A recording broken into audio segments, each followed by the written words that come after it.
Tuscan is an Italo-Dalmatian variety mainly spoken in Tuscany, Italy.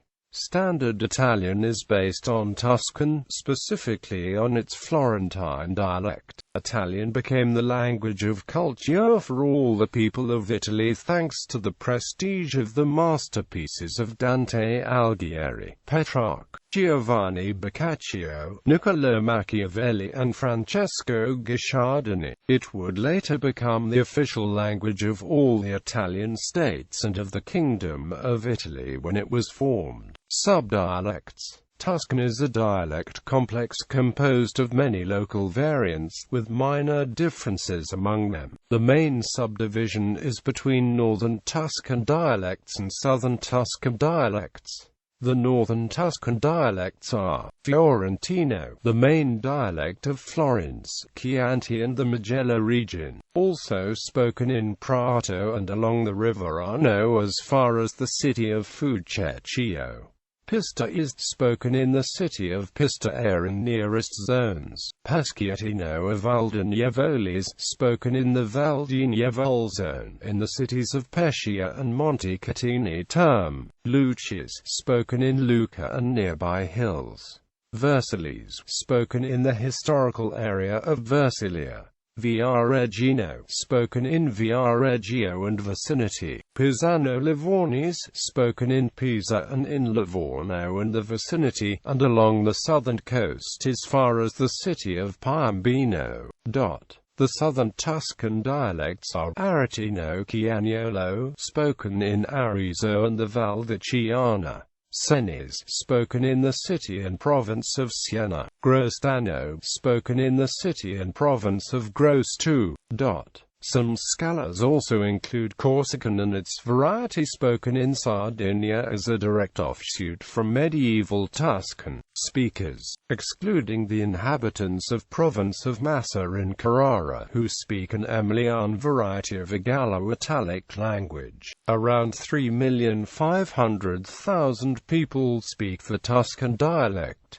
Dialectal features. The Tuscan dialect as a whole has certain defining features, with subdialects that are distinguished by minor details. Phonetics. Tuscan gorge. The Tuscan gorge affects the voiceless stop consonants k, t, and p. They are often pronounced as fricatives in post-vocalic position when not blocked by the competing phenomenon of syntactic gemination k, t, p. Weakening of G and C. A phonetic phenomenon is the intervocalic weakening of the Italian soft G, the voiced affricate D, and soft C, the voiceless affricate T, known as attenuation, or more commonly as deaffrication. Between vowels, the voiced post-alveolar affricate consonant is realized as voiced post-alveolar fricative D. This phenomenon is very evident in daily speech. The phrase la gente, the people, in Standard Italian is pronounced, but in Tuscan it is. Similarly, the voiceless post-alveolar affricate is pronounced as a voiceless post-alveolar fricative between two vowels, t. The sequence, latina, lacina, the dinner, in Standard Italian is pronounced, but in Tuscan it is. As a result of this weakening rule, there are a few minimal pairs distinguished only by length of the voiceless fricative.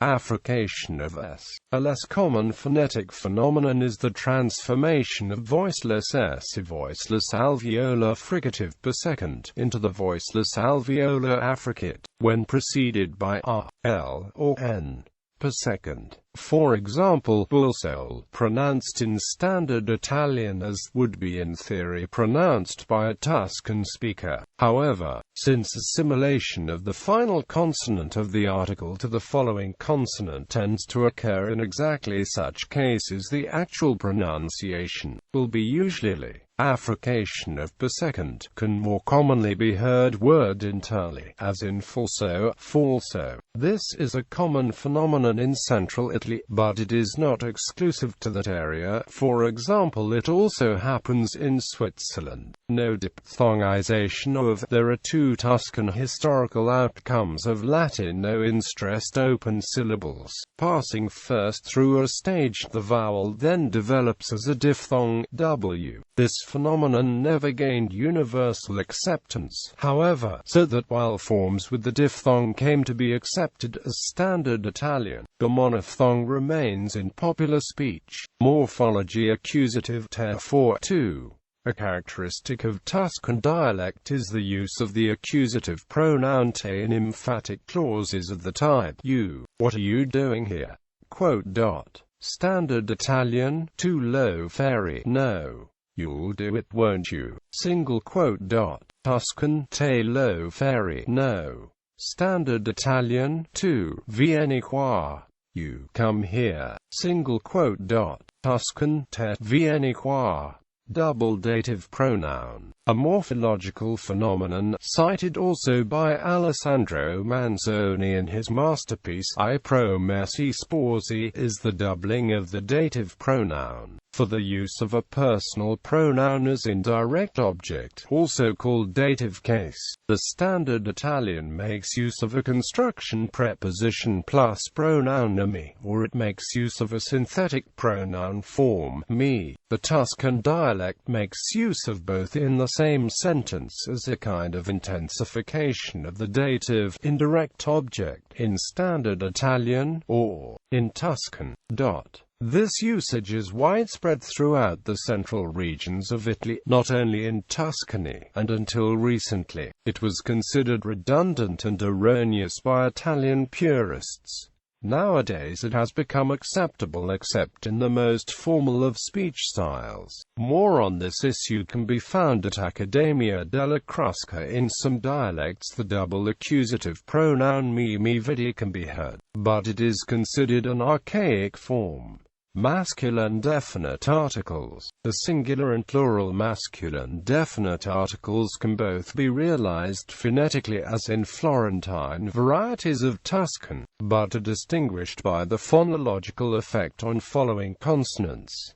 The singular provokes lengthening of the following consonant, the dog, whereas the plural permits consonant weakening, the dogs. As in Italian, mask, sing, low occurs before consonants long by nature and not permitting l in clusters is normal, although forms such as izio can be heard in rustic varieties.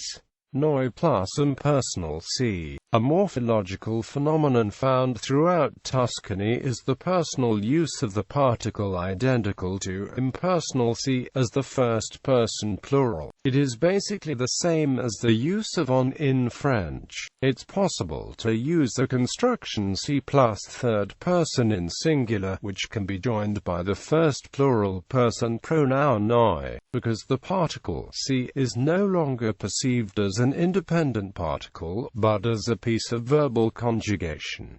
Standard Italian, Tuscan. The phenomenon is found in all verb tenses, including compound tenses. In these tenses, the use of c requires a form of essere as auxiliary verb. The verb must be one which usually requires avere as auxiliary. The past participle does not have to agree with the subject in gender and number. Italian, Tuscan. Usually c becomes s before e. Fo and vo. Another morphological phenomenon in the Tuscan dialect is what might appear to be shortening of first singular verb forms in the present tense of fare and air. Fare, it, faccio tusc, fo, and air, it vedo tusc, vo.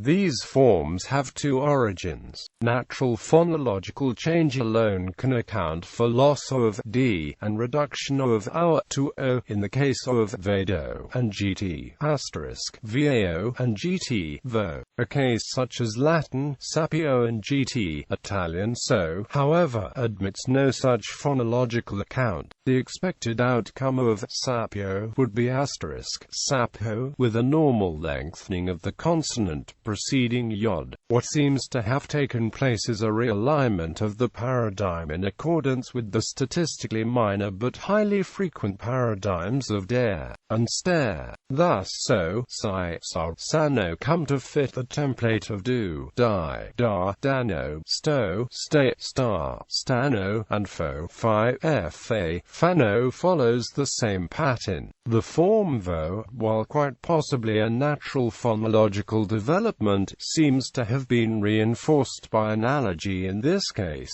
Loss of infinitival re.